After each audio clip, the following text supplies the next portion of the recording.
This is a live recording. It's an interview I did, a fireside chat with a guy called Simas. He's a 7-figure seller from Lithuania, and this took place yesterday in Prague at the European Seller Conference. Sorry? What year did you start selling on Amazon? 2014. Okay, so what was it like back then when you compare it to now? Right there was how to say, on the one hand, it was very easy that you could buy reviews on Fiverr, unverified reviews, there are thousands of them. So on the one hand, you can get reviews, products on your product easily, but everybody did it. So competition between that, so it was like who had the most money to spend on reviews, to buy the most reviews, that's the winner. So basically like that. It was so there were many categories that didn't have PPC, and it was kind of that environment. Yeah, so it's quite early. I can't remember the exact date that PPC kind of kicked in. I think it was around 15, wasn't it? Yeah. So obviously you stick products on Amazon and they just floated to the top, didn't they? So where did you take the level of the production? Because you think is that you've got this little old lady you tried to scale up with the socks. What did you do in order to maneuver that production so you've got a repetitive processes? Then what I did, I bought yarns, a lot of yarns, and I found many more women that can knit socks. But at that moment, I understood that it's not long-lasting business. You know, you have to work with the labor. You can bring yarns to each different lady, and then collect production, then make photos, and there were sizing patterns and so on. So I'm not selling socks anymore. So yeah, I can imagine. I was going to say that's a lot difficult, basically, to get the consistency. Difficult manual work, and it doesn't last long, so I get rid of that. So because of that, basically there is a lot of manual work. Each sock is manually made, so you cannot scale it up. If you want to scale it up, it has to be machinery made. Yeah. And so where did you take it from there? So we're talking in 14, you experimented with these products. You realised that it was impossible to control the manufacturing and the QC and everything else. So what did you do next on Amazon? Yeah, so the next brand was in 2015, underwear. I found it I found the person in India who had a fabric factory of kind of printed underwear. Well, funny underwear with the funny slogans on top. So I agreed with him. He was a manufacturer and supplier of my production, and it was fine. But then he went bankrupt, and I lost, I ranked all the products. It was more or less okay. It wasn't a big business. But then he bankrupt, and that's it. I lost my supply chain. Then how did that affect your cash flow? When did he take you with you? Did you pay down payment? It was horrible. It was horrible because. So tell me how you bounced back, because that's obviously important. You're thinking you've gone from one area to another. You're taking your production over to India. What kind of impact did it have on your business financially, and how were you able to overcome that? Well, Amazon. Well, I sold out the products and I got the cash flow. Oh, okay. I thought it meant you paid over. He went bankrupt, and you didn't see any stock. I just wanted to reorder from him. Yeah. And he said, no, I cannot make it because I bankrupt. Okay, so it wasn't so bad. It's just that you had to then pivot and get more products. So but the horse is going on. I found another supplier in China. Yeah. And I sent samples of my products. They sent back me their own produced products, and the quality was perfect. I trusted them. I ordered bulk. I shipped to the United States, and then I received negative reviews. So many negative reviews. They killed all my products. It's like from 4.8 stars average dropped to 1.7 probably. Why? Because they didn't put the right printings on top. They mixed up barcodes. They did everything wrong what is possible to do wrong. Yeah. So I killed that brand too. Did you not do any pre-shipment No. inspection? Okay. No, And no. do you do them today? At that moment, they didn't. Yeah. So, second lesson learned. Yeah. So then I started to think how to grow sustainable business, not trusting too much overseas suppliers. So I created the third brand, and most of the production is assembled and created in Lithuania. I created my own manufacturing supply chain or like a mini factory, let's say, that I buy some highly supreme quality products from Germany, the Netherlands, Poland, and only a small portion from China. And that's only like small pieces of metals. And Chinese companies asking me, what are you doing with these small parts of metals? And I'm saying, we can assemble all the final product, just give us the drawings, all the details. And from my background, from my perspective, what you know already, I said, no, you're fine. You're doing a great job. I'm happy with the quality. And I'm continue keeping all the manufacturing in-house. That helps me to protect from the hijackers, copycats, because nobody can assemble the same product because it's It's done in different factories and brought together as one. Yeah. So yeah, that's my third brand that helped me to. So giving me a timeline, where are we now? We've done 14, we're up to 15 on the second. This is the third brand. Where are we? 2017. Okay, cool. Yeah, so 2017 was the third launch of my third brand, and then I saw it is going to be a business. Okay, so you went through 2 years at different terrain, 2 different brands, you're on the third brand. What were the learnings you took into the third brand, which is obviously where you started to make more success for yourself? To register a brand first. Mm-hmm. Yeah, so I went through the brand registry process. I have trademark registered in the United States, in Europe, so that protects me. That helped me to get a Project Zero from Amazon, so I don't get hijackers anymore for that brand. Yeah. So basically the previous mistakes helped me, taught me how to protect myself from these possible, And so with all the changes, how did your marketing change from 2014 to 17? Obviously, introduction to PPC. Did you? Yeah, so we have our internal PPC guy who manages all the. We don't hire agencies. So we have our own PPC guy who manages all the campaigns. Yeah. He goes to all the PPC events and so on. So he's highly dedicated to this kind of tasks. What else? Well, the knowledge evolved to that we have to be the best in the photos, descriptions, titles, PPC campaigns, and reviews are getting like automatically. Yeah. Yeah. So we are from having a good product. Yeah. For the product, because it's a premium quality product for a decent price. Yeah. That automatically assures us to get the good quality reviews. Okay, so that's 17. You're on your third brand. Where does brand number 4 come into play? Number 4 comes from the getting cash flow from the first brand, so we were able to grow up. So number 4 came in 2019 or 18 probably. Yeah. Yeah. So, okay. And if you can name them or categories, did you stay with what you knew or you moved on? I moved on. I just Jungle Scout.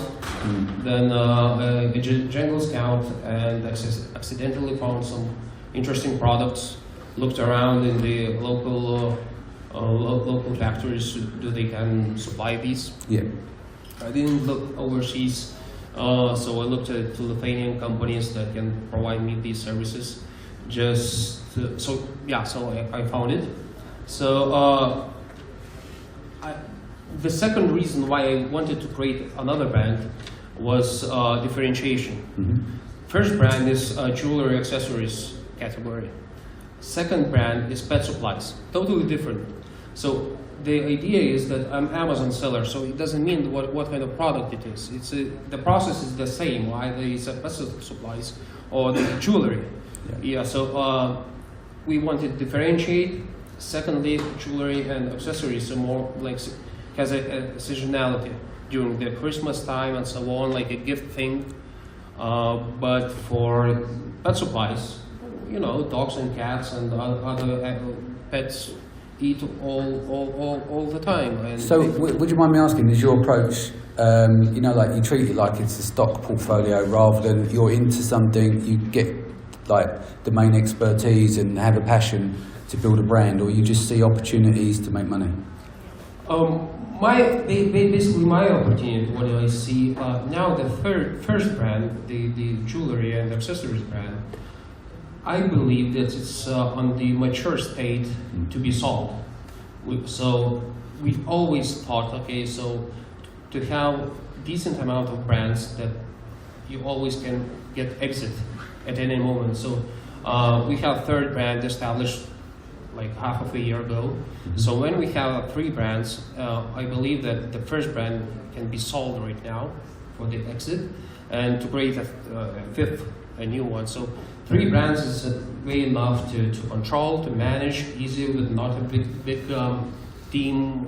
There's no necessary to have operational costs at high level. So that's the idea and the core how we see our company. Right. So, in terms of you knew you wanted to sell, did you gain some experience by speaking to consultants about structuring your business from day one so it's ready to sell in 18 months, whatever, if the brand took off? No, and we did a mistake about that. So because we put all the brands under one umbrella, under one account, and when we decided, okay, that's a good moment to start looking for buyer. And we consulted many brokers, probably we contacted 10 of them, and funds and so on. And everybody wants to buy a whole account, not only the brand. At the beginning we thought, okay, we are going to sell the brand, like certificates. Secondly, we will sell assets, and altogether all the stock moved from one FBA house, FBA warehouse to the other one. That's it. But it doesn't work like that. Apparently, it doesn't work like that. The buyers wants to buy the whole account with the whole history, with all the PPC metrics and so on. So, what I knew from this conference, I met many experts and many people right here, which is very valuable knowledge to get from. That we need to create another account. Move the brands together with the stock, keep that, grow it, and then to sell it. So yeah, So that's up to brand number 4. You just mentioned brand number 5. What domain is that in, or category should I say? It's do-it-yourself tools. Okay. So like hammers or whatever. You're not fussy, are you? You go around. You go with all these different categories, you're not fussy at all. Yeah, because the idea of Amazon is like when you see the speakers, what they say, it's can be applied to any kind of product. Right, yeah. So you have to just understand the environment of Amazon, and that's it. Everything can be applied to the same. Some products are difficult to rank. Yeah, sure, because there's different competition, but the main idea, you have to be the best photos possible, the best premium product, great packaging, with every detail solved. So, and that's it, no matter what kind of product it is. Cool. And so what brand are you getting ready now to sell? Because you're on the verge of selling one of them. Is that why you exited already? The first one, which is rolling on, the accessories brand, this one, this one we want to sell. But what I said, that it doesn't mean that every product might be as successful on Amazon. When we launch a product, we know that we might fail. Yeah. So what's your hits to failure ratio on products? Right now, about 30%. It's a failure. Yeah. It's good. Yeah. And what constitutes a failure to you? That, like, how to say, sometimes we expect from the very beginning that 5 sales per day of that product is okay. And those products that doesn't meet our initial expectations, it's failures. We never face a loss of the product that we will have to throw away and lose a stock. We never. We always sell out all the stock we have. So you built in failure rates, so you designed it so you had the minimum cost, yes, and then you move on to the next product. Yeah, so we get money back, and we never produce it because we saw that it's slowly moving, the return rates, cash flow doesn't work. Yeah. So you're measuring in terms of inventory, how much you're investing. Yep. What type of price points do you like to work to? Right now it's about $19 per unit. It's average. So some are higher, some are lower. So but average is $19. Yeah. Our goal is to increase it. 19. Yeah. 19. Yeah. 19. Yeah. So our goal is to increase it because we see over years the PPC weight is getting higher. So PPC is eating our margins. So yeah. we need to increase the sale price. Yeah, but right now it's at 90. And so obviously, unless you're under discovery, NDA, etc., where are you in the sale process of this current brand that you're selling to exit? I would say initial, because we got contacts and we got the feedback that we need another account, another company, and so on. So we backed forward.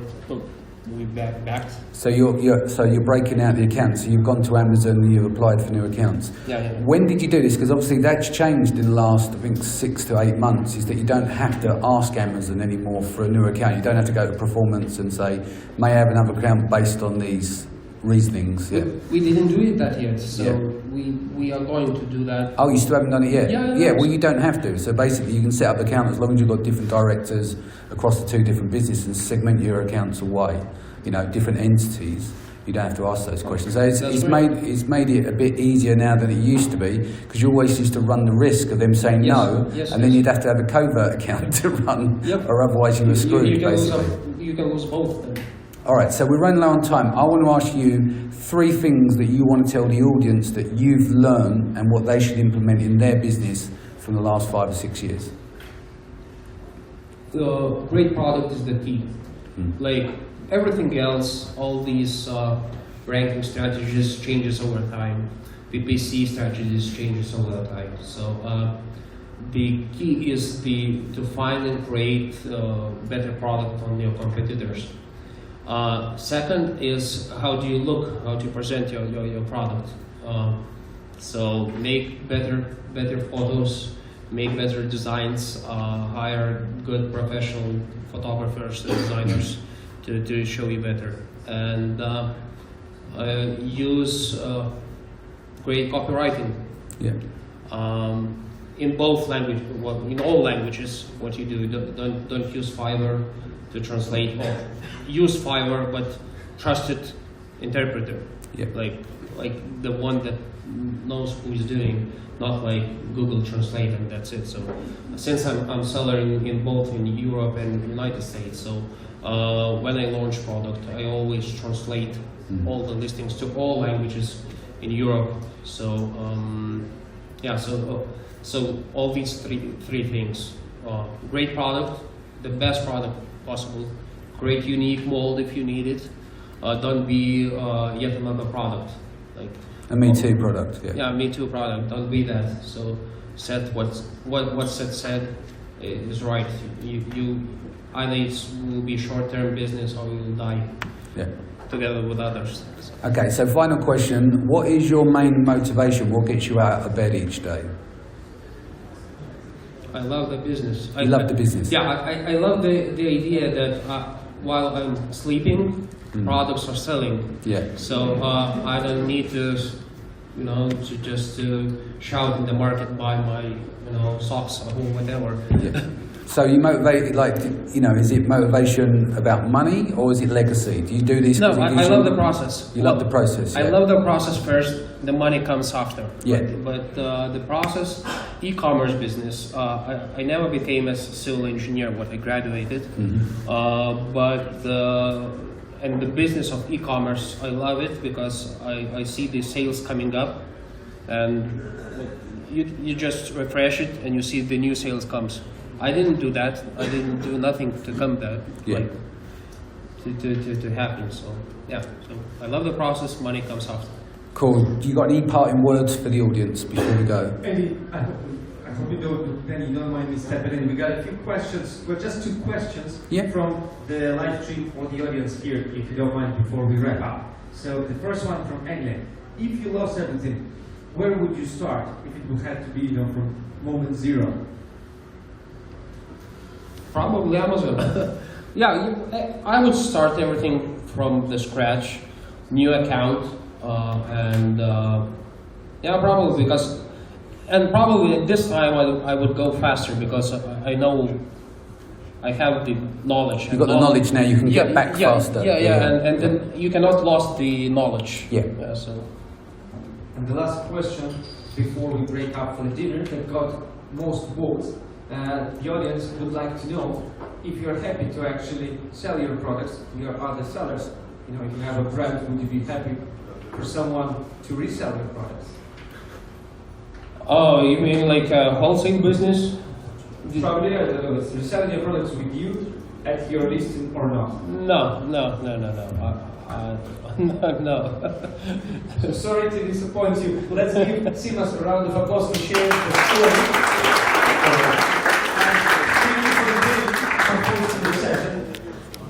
It's going to be a long evening tonight.